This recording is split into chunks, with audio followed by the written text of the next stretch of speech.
जिस छोटे सरकार के बारे में ये कहा गया कि बार बार ये कहते हैं कि नीतीश कुमार के दल से चुनाव लड़ेंगे, तो क्या टिकट फाइनल हो गया है?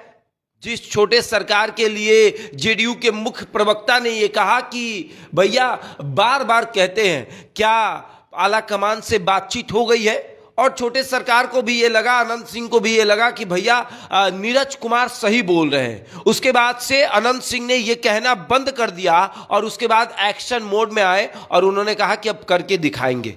और फिर मुलाकात हुई अशोक चौधरी से, मुलाकात हुई ललन सिंह से, मुलाकात हुई नीतीश कुमार से। और ये मुलाकात ऐसी हुई कि इसमें भी कहा गया कि नीतीश कुमार ने उनसे मुलाकात ही नहीं की है, बस थोड़े समय के लिए ये मुख्यमंत्री आवास गए और नीतीश कुमार इनसे चलते फिरते बात कर लिया और उन्होंने कहा कि हाँ ठीक है, चुनाव लड़िएगा।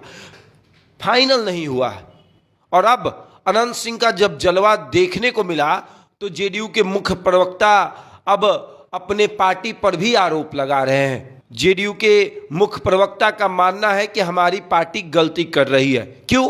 क्योंकि अनंत सिंह के घर में ललन सिंह का जाना, अनंत सिंह की गाड़ी में बैठकर मोकामा में जाकर रोड शो करना, ये सब कुछ गलत है। और फिर नीतीश कुमार की मुलाकात होती है अनंत सिंह से, और अनंत सिंह का तो अपना जलवा है भैया। उस जलवा से आप इनकार नहीं कर सकते हैं कि चाहे आप किसी भी कुर्सी पर बैठे हों, आपको अनंत सिंह के सामने झुकना ही पड़ेगा, चाहे आपको किसी भी पद पर हो। और ये जलवा हमेशा बरकरार रहता है।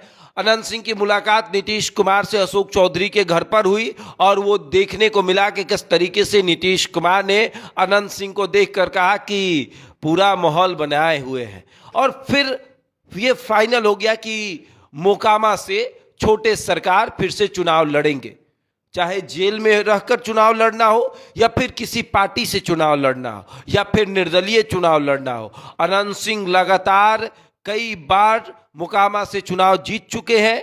जब बारी आई कि अनंत सिंह इस बार चुनाव नहीं लड़ सकते तो अनंत सिंह ने अपनी पत्नी को चुनाव लड़ाकर 25,000 वोटों से चुनाव जिताया और ये सब कुछ बेहतर रहा। लेकिन जब अनंत सिंह जेल से आए तब नीरज कुमार ने अनंत सिंह के उन तमाम बातों पर कि भैया हम जेडीयू से चुनाव लड़ेंगे, हम नीतीश कुमार के पार्टी से चुनाव लड़ेंगे, तब नीरज कुमार ने मीडिया इंटरव्यू में कहा कि ये जो बार बार कहते हैं कि हम जेडीयू से चुनाव लड़ेंगे, क्या इनका टिकट फाइनल हो गया है?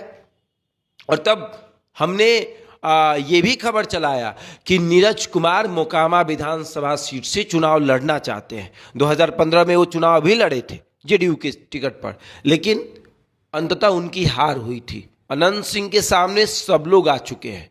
मोकामा वाले ललन सिंह की बात कर ले, उनकी पत्नी की बात कर ले, या फिर लोचन सिंह की बात कर ले, नीरज कुमार की बात कर ले, ये सब लोग अनंत सिंह के खिलाफ चुनाव लड़ चुके हैं और सबने अपना दम दिखा दिया है। चाहे सूरजभान सिंह की बात कर ले, सूरजभान सिंह ने भी अपना दम दिखाया, विवेका पहलवान ने भी अपना दम दिखाया अनंत सिंह को चुनाव हराने के लिए, और अब सोनू मोनू गैंग हावी है अनंत सिंह को चुनाव हराने में। लेकिन अनंत सिंह का अपना जलवा है। 3 गाड़ियां जो पूरी तरीके से फूलों से लदी हुई थी, जो रोड शो में लगभग 250 से 300 गाड़ियां चल रही थी, उसमें से 3 गाड़ियां, 2 डिफेंडर थी और 1 लैंड क्रूजर थी।